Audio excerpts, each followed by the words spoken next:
Welcome to another theory video. This is on Csec IT, so I hope you learned something in the process. Let's go.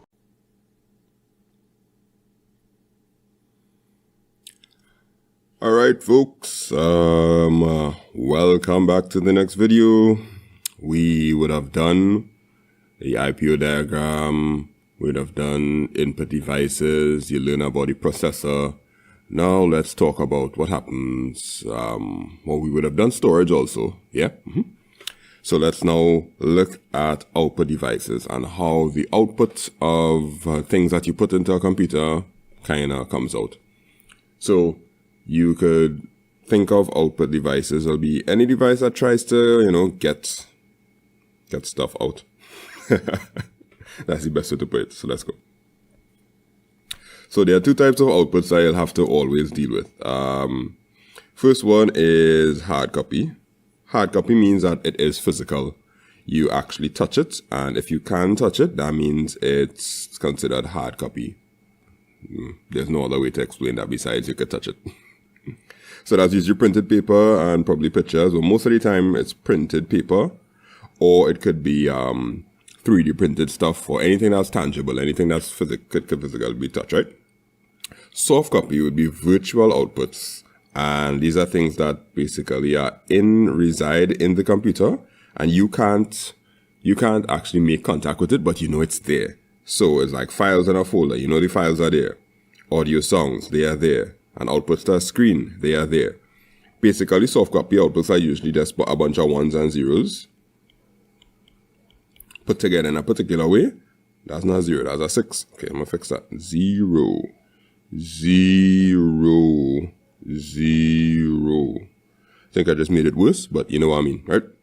So the bunch of ones and zeros, when they put together, they are basically soft copy, and you interact with them, and you think that it's there, but really and truly it's just ones and zeros stored somewhere on like a hard drive in an electrical form or magnetic form, right?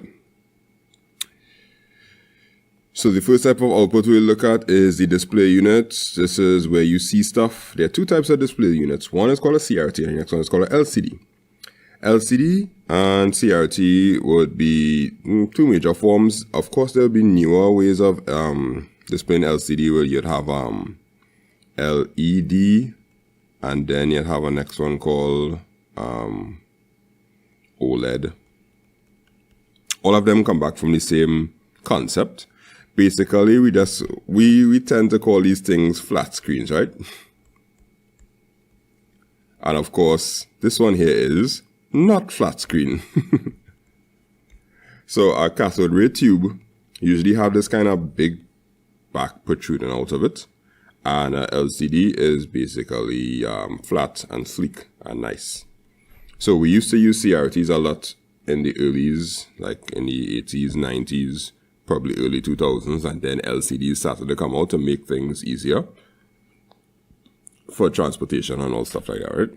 So CRT basically is like a vortex where there's this kind of electron gun on the back, and it shoots different colors at certain points on the screen. And where these three colors join each other, which is blue, green, and red, you could make any color. So these are like the primary colors of computers: RGB, red, green, and blue. And when you put three of them together in a particular format, you might get brown, you might get red, you might get purple, and that's how colors are displayed. So it's like you taking your poster paints and you're pelting them at a wall, and you pelt them with such precision that they look like they're making an image. But of course, the resolution on this wasn't that high, because you can't have such precise shooting on a screen, because these are electrons. Electrons are weird. Electrons are like dust in the sky. They could go wherever they want. So to control them was hard. And these monitors used to give a lot of trouble, because once this part in the back here goes down, that's it. That's why you kind of see, like, when you go to an old television repairman, he'll have these big TVs there, because it's just hard to replace those parts. Then came LCD. So LCD stands for liquid crystal display. Literally, there's a little bit of liquid inside there. But it's not like a lot. That's why, like, when our phone cracks or you would see a screen crack, you would see it just get black. And it'll have these black spots, and you touch it and you can see that it's moving, right? That's the liquid inside of it.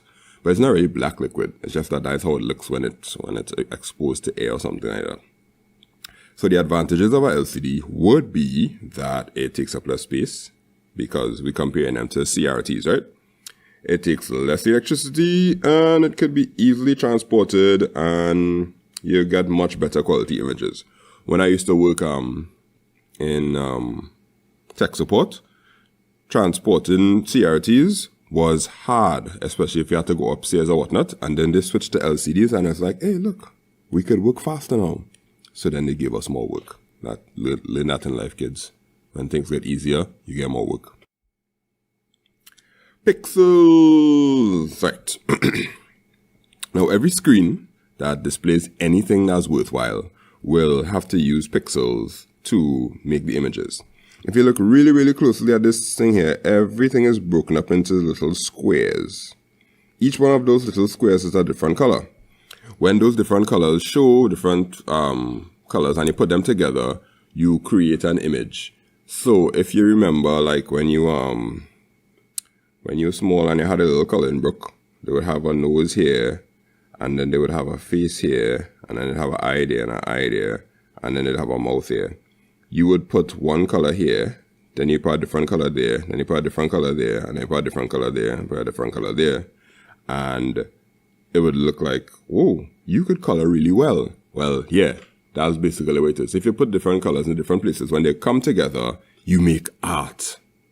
Okay, not art, but that's how a computer has to display things. So the amount of dots on a screen, right?